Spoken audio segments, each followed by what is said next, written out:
Hello and welcome. We are continuing our course of Nanobiophotonics, and today I have brought with me a fantastic new topic of optogenetics. As the name suggests, it uses optics, that is light, in order to understand or probe genes. Overall, optogenetics could very well be connected these days with something called neurophotonics. Most of the time you will see these two terms, neurophotonics and optogenetics, getting interchanged. There are subtle differences between them. Frankly speaking, optogenetics is where light is used to insert some gene or manipulate some gene, particularly with the brain, and neurophotonics, as the name suggests, is where light is being sent to probe or understand or image or even manipulate certain areas of the brain. So, as you can understand, both of them have huge amount of overlap, and the difference between them is purely academic. Usually what happens is, before the beginning of the course, I give you the overall basis and then take you from that, a chapter per se. Here in optogenetics technology, I have to give you the basis of the technology. At the same time, I have to give you the basis of brain, what brain is, and thereby how we can manipulate it. So, here I thought that instead of going directly onto the brain, let me give you the so what part first, i.e., why is brain required to be probed by light? What are the advantages of it? I.e., why optogenetic technologies exist? What is the point of this technology? Life was good already, or life was complicated already with optics or light or photonics being probing into individual cells, individual molecules, blood vessels and what not. What is the point, or why do we need it? So, in these two lecture number 41 and the subsequent lecture 42, I will be giving you a detail of why this technology is needed and a glimpse of the preliminary set of technologies that basically started, preliminary research that basically started the course of optogenetics. From lecture 43 onwards, I will try to give you an introduction of the brain. Right, that will be purely from an anatomical perspective, but do not worry if you are not from a medical background.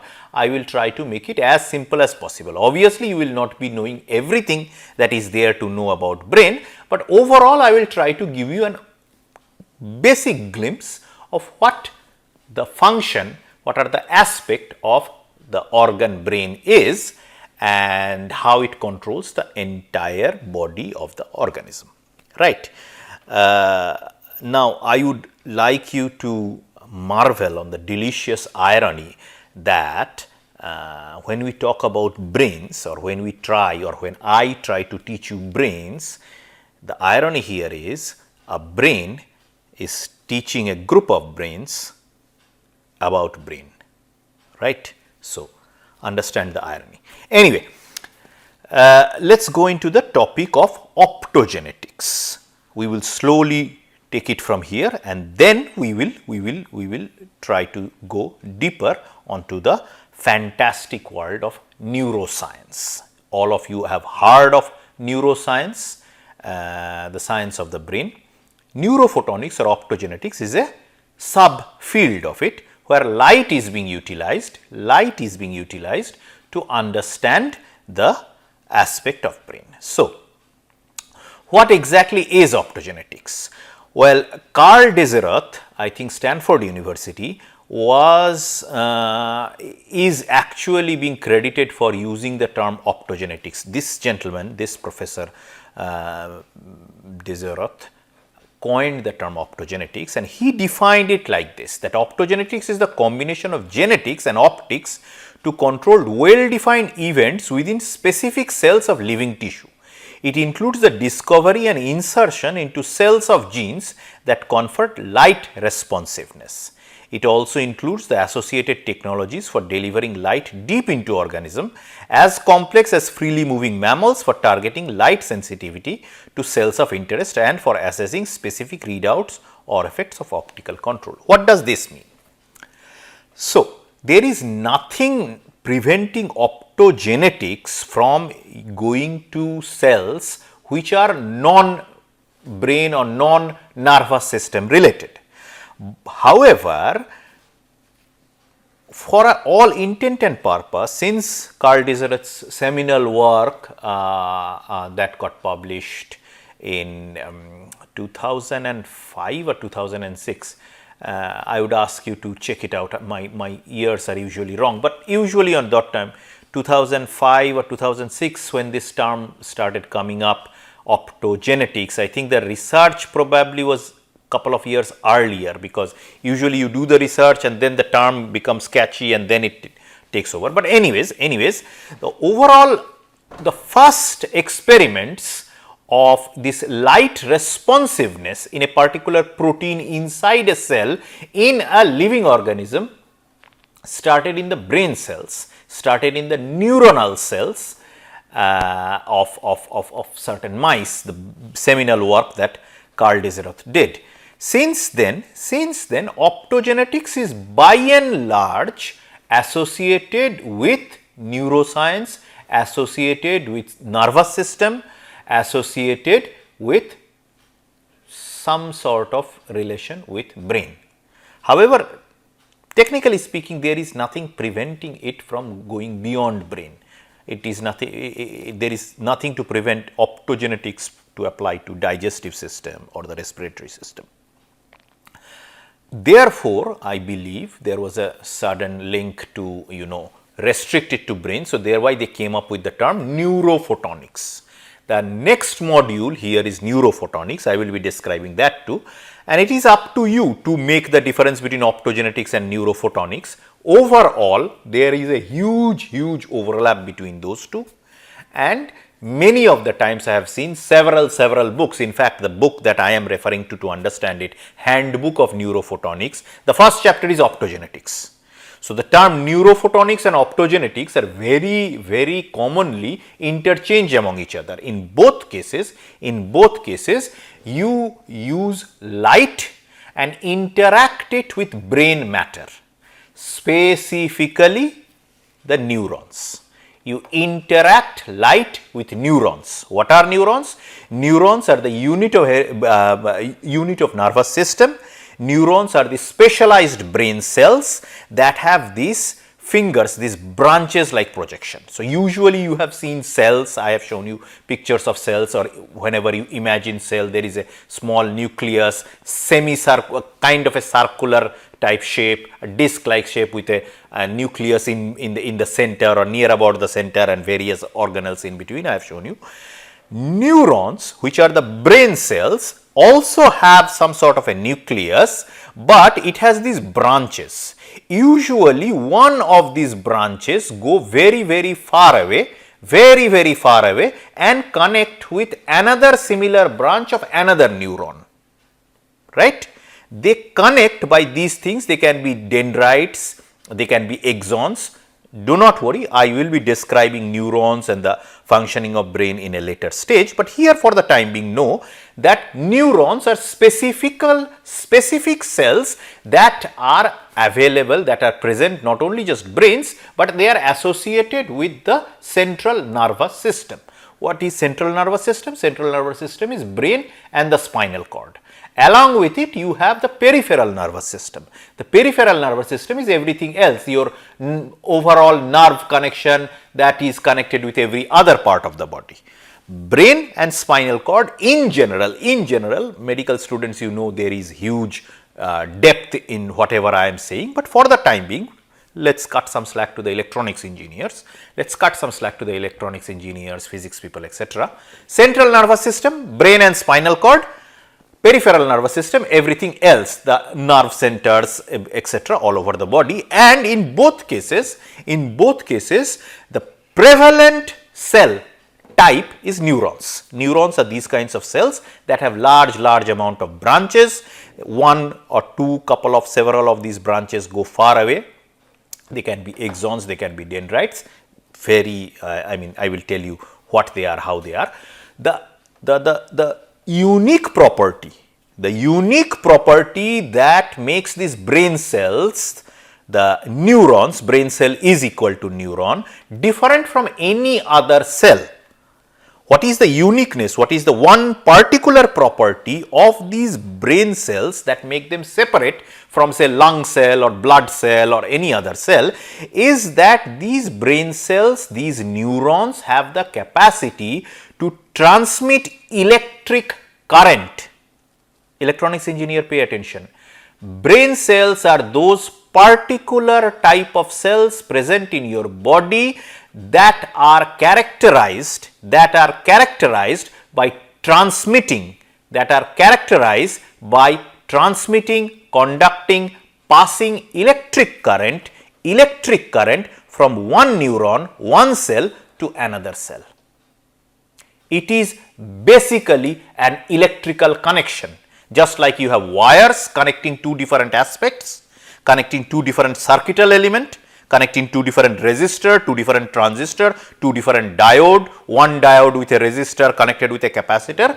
Brain cells are simply that. These dendrite, these branch like structures could be considered, I know medical people will hate me for this, could be considered as simple wires, simple wire connecting one part of the printed circuit board to another part of the printed circuit board. The printed circuit board becomes a motherboard, the motherboards become the overall central processing unit, and the central processing unit is this.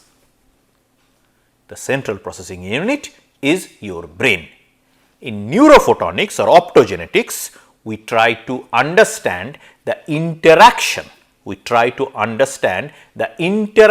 Of light with such cells, such brain cells, i.e. neurons. Neurons is equal to brain cells, and try to see, try to probe, try to image, try to modify, try to control these electrical signals that the neurons will allow to pass from one end to another end. You have nerves all over your body. How do you think you feel pain or touch sensation? How do you think you see something or hear something? All because of the presence of nerves. Yes? And this connection, this feeling, what exactly is feeling, what exactly is touch per se. All data, all information is being carried from one end, that is the part of your skin which is pricked, which is touched, to your brain through nerves, and the connection or the information that is being sent is in electrical current format.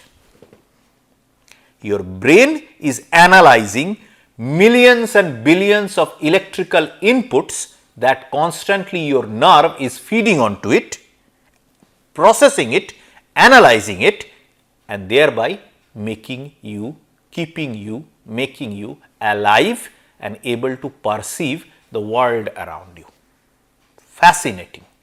The human brain is the most complicated object that a human has encountered in this entire universe. There is no object, not the Hadron Collider that smashes atoms, not Chandrayaan 3, not Artemis probe, not the International Space Station. The complexity of the machinery of all of those big machines fail in front of the human brain. The human brain is the most complicated machines in the entire universe that human civilization have encountered. Irony, I know. The most complicated machine exists inside you. Each one of us are gifted with it. And it's time we try to probe it with light. So, optogenetics is basically that, trying to control, trying to image, try to understand this passage of information, this passage of electric current using light. So, why light to probe brain? Yeah, why light to probe brain? So, in 1979, Nobel laureate Francis Crick, remember the gentleman who co-discovered the double helical structure of DNA along with Watson and Rosalind Franklin, suggested that a major challenge facing neuroscience was the need to control one type of cell in the brain while leaving others unaltered. There are millions and billions of neurons that make up this brain. So, electrical engineers or electronics engineers, how do you try to figure out if one of your printed circuit board, if one of your circuit is not working, right? You have given a circuit and it is not working. So, what do? The easiest thing is you take a multimeter, the two probes of a multimeter, you go on putting at different areas and trying to see which connection is broken. Yeah, that is the fast and the easiest thing. Which connection is broken, if the current is flowing, not flowing, etc. We want to understand the brain like that, but there lies the problem. It is one thing to dissect a frog or a mice, take the brain out and then put it in a petri dish and then look into it, the electrical connection, but obviously it will not give the same result that a live mice would give. But how do you understand which particular neuron or which particular set of neuron is responsible for sending the information which is allowing the mice is being an example, which particular set of neurons passing what sort of electrical current, electrical information, which could be utilized, which could be corroborated with the particular action of the mice, say eating, say getting frightened, say becoming aggressive, right. So, we want to probe, just like your printed circuit board, you probe one area at a time, one circuital element at a time. We want to probe set of neurons, one neuron at a time, one set of neuron at a time, and try to corroborate it, try to match it with the resultant action of the brain. Problem is, electrical stimuli, when you insert electrodes, previously long time ago, it used to be a very bad practice to treat mental disorder. The people who had mental diseases were subjected to electrical shock. So, putting electrodes inside the brain, not only it is dangerous, unethical I would say, but they are too crude a tool. They stimulate all the circuitry of the insertion site without distinguishing between different cell types, and their signals cannot turn off neurons with precision. When you are inserting electrodes and passing electric current through the brain, a huge portion of the brain is getting zapped, is getting voltage is getting electrified. So, how do you know if one single neuron talking with another single neuron is able to do a particular action? It is like connecting every single connection of your printed circuit board with a battery source and then try to find out which one is not working. Bad analogy, no analogy is perfect, but try to understand. Electrical stimuli is simply too crude a tool. It stimulates all the circuitry at their insertion site without distinguishing between different cell types. Even if the amount of current is less, obviously you try to not to kill the person or the mice, you give few microampere of current, few microvolts current, it is still too crude. You will never be able to know if you want to probe one neuron, one brain cell with another brain cell. Similarly, you can apply drugs. Certain drugs affect certain areas of the brain, but drugs are not specific enough either. How do you distinguish or how do you ensure that the drug is getting connected with one particular neuron and not the neuron nearby, right? And they are much slower than the natural operating speed of the brain. Your brain is incredibly fast. How fast do you think data travel when a part of your body, a part of your skin is pricked? take a safety pin and prick a part of your body. How soon do you think you will register the pin? In few millisecond, few microsecond time.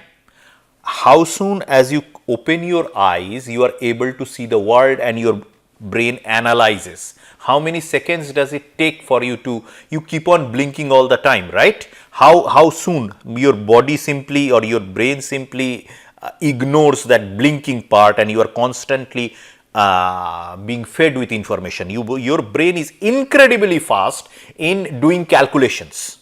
Multitasking, you are driving a car, at the same time you are changing your music in the radio, you are looking for direction, you are looking for the GPS signal while you are talking with somebody. Don't do that, bad example, but your brain is incredibly fast. Whereas if you have given some amount of drugs which anesthetize or which modify certain portion of the brain, the amount of time taken for the drug to take effect is much slower than by the time your brain has done couple of billion calculations. At the end of the day, this is a supercomputer.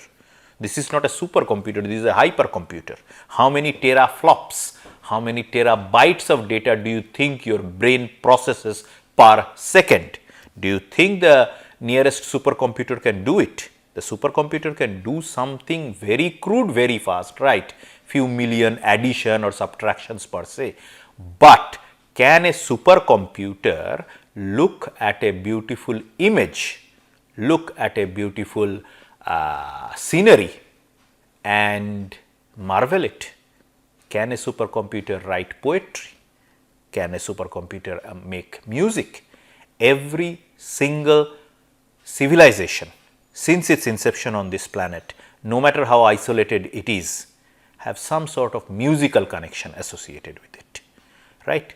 So, even the most isolated human civilizations have been able to achieve with their crude tools something that our latest supercomputers are unable to perform.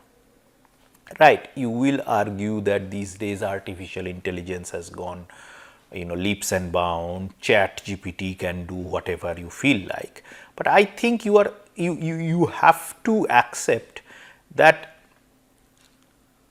till now, I do not know what about the future is, what future holds, the artificial intelligence, the capacity of the artificial intelligence is nowhere closer to what a human brain can achieve, right. So, drugs are too crude and too slow. Electrical stimuli are too crude, drugs are too slow, and they are not specific either as compared to the functioning of the brain. Crick later speculated in lectures, that too in 1979, that light might have the properties to serve as control tool because it could be delivered in precisely timed pulses. If your brain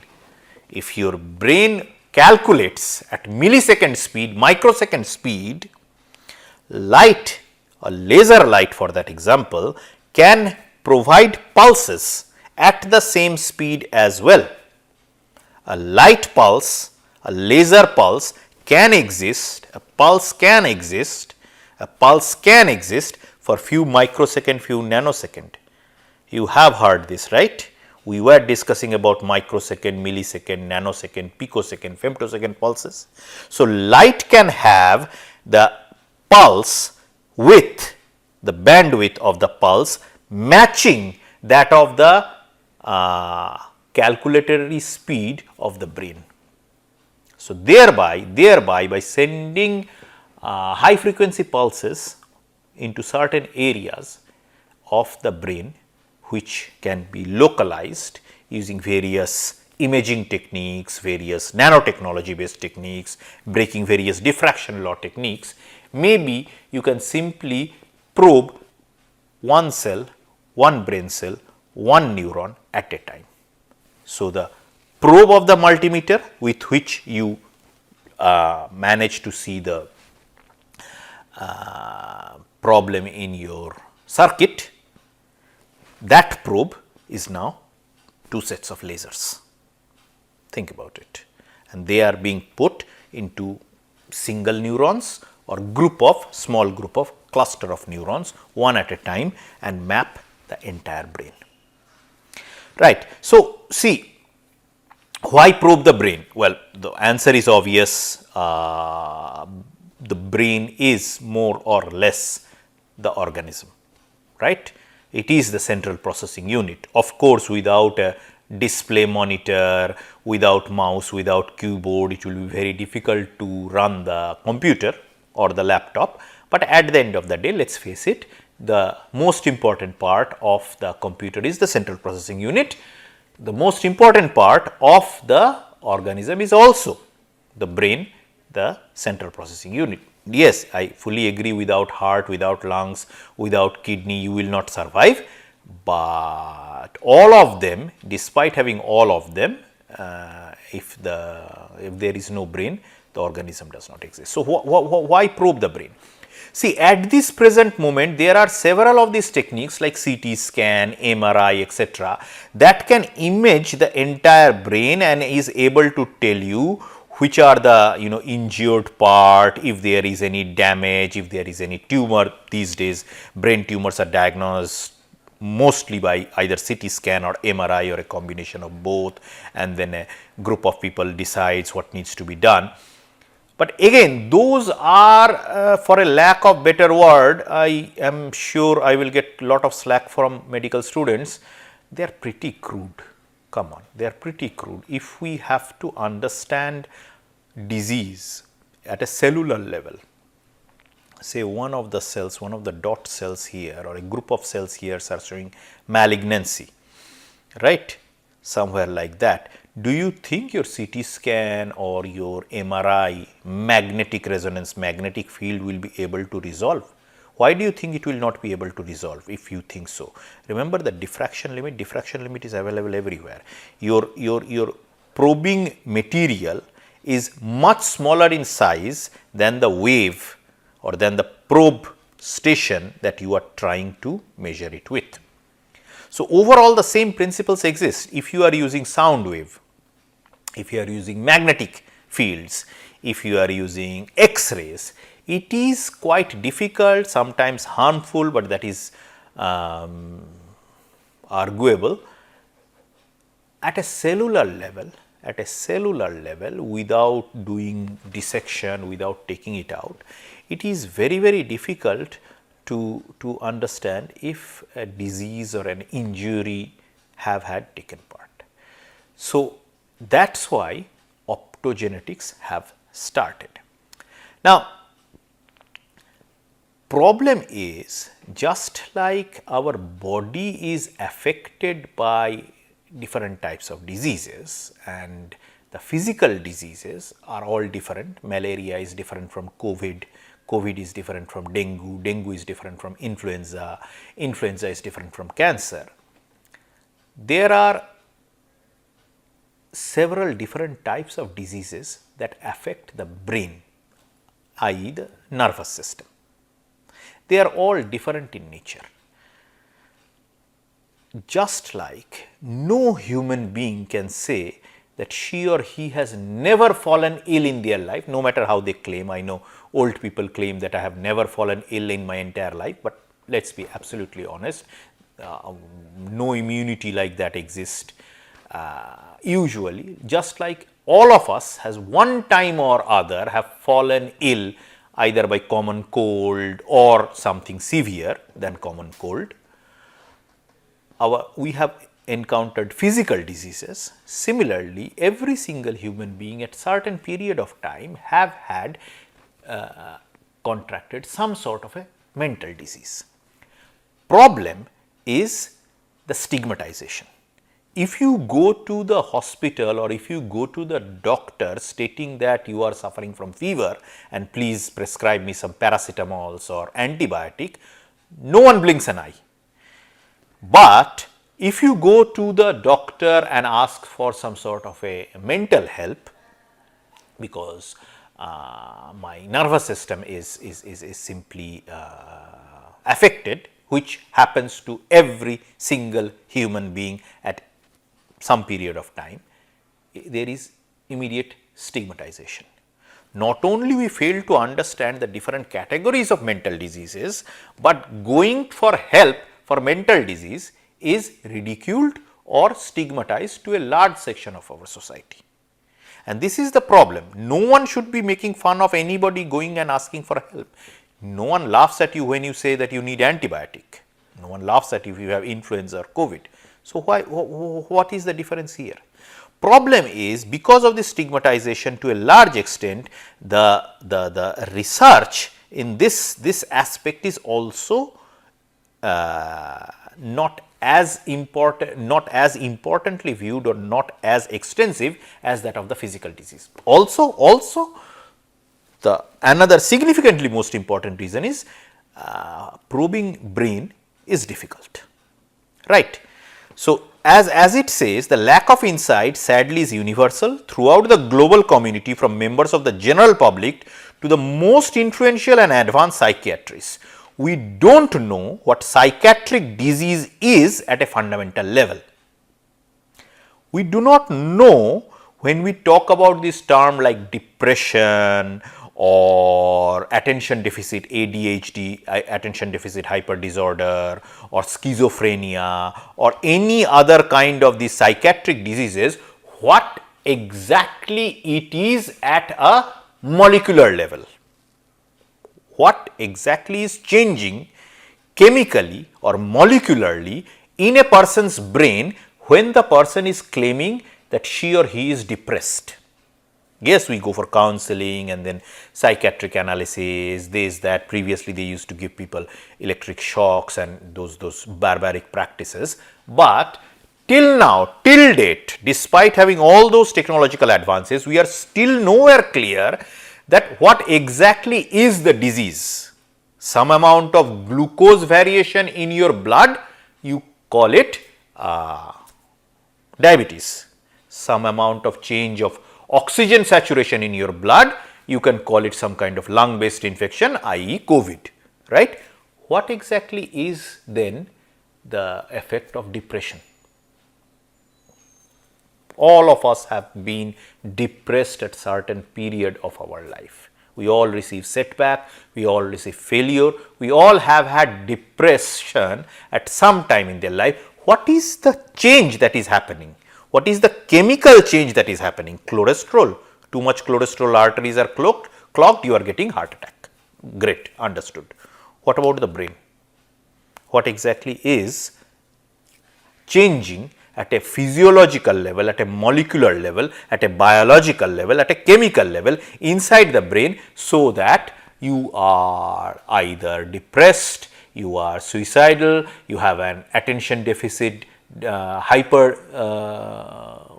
attention deficit hyperactivity disorders, you have schizophrenia, you have epileptic behavior, all of those things.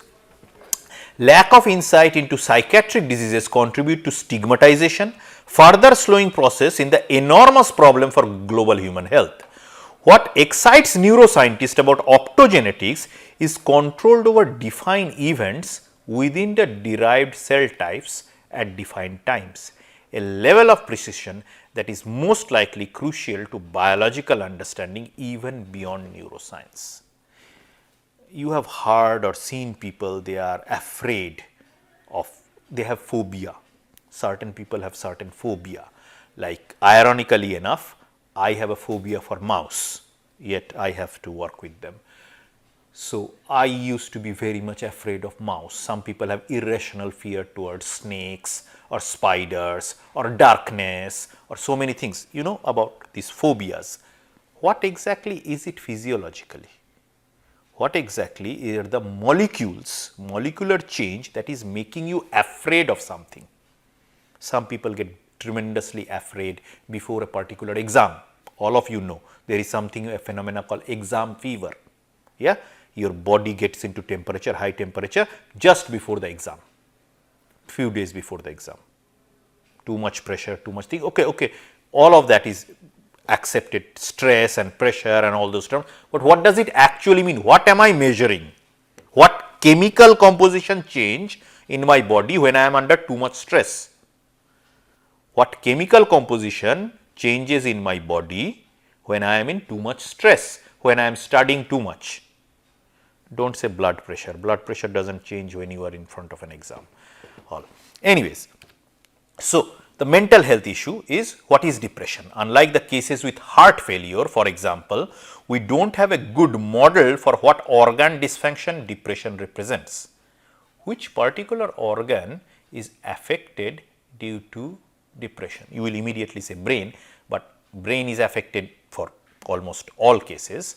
What exactly is changing when you are depressed? The heart is a pump, and its dysfunction, to a first order approximation, relates to its pumping, which can be readily understood, measured, modeled and tuned. You have lots of models for heart, and immediately a heart failure resulting in pumping of blood can be easily understood. But till now we lack deep understanding of what the brain is really doing, which of course means that we do not understand its failure modes. You understand a proper functioning of the brain, thereby you understand what is the problem with the heart which has resulted in a heart attack. You do not understand the brain. You do not understand the functioning of the brain to a fuller extent. So, how do you plan to know what is wrong with it? If I have given you half part of the circuit of a total motherboard, just 1/4 of it, and you are being asked to understand what is wrong with the circuit, what is wrong with the motherboard, would you be able to do it? Or suppose I have given you knowledge only about resistors, only resistors, how resistor works you know, and then I have given you a motherboard containing thyristors, capacitors, transistors, HEMT, IC, this, that, what not, and you are asked to probe it. With your knowledge, with your limited knowledge on how Ohm's law based resistors work, do you think you will be able to explain how diode or transistor or complicated IC etc. is working in a complete motherboard? These are analogies that I am talking about. So, this is the problem statement that I made today. This is the problem statement that why we need light to probe the brain. A, we do not understand the brain, and B, not only we need to understand it, we need to understand what is wrong with the brain, and C, if we can cure what is wrong. All three can be combined together in this process of optogenetics, right. So, please go through this fantastic paper written in Scientific American for those of us who are not from neuroscience background. Scientific American usually publishes scientific work for the general public rather than very specialized people. So, if you have to write for Scientific American, you have to write it for a large audience, a non-scientific audience. So, usually those articles are incredibly interesting and easy to understand. So, please go through this particular Scientific American article written by Professor Desiroth in 2010. I quite enjoyed it, and I will see you in the next class. Thank you very much.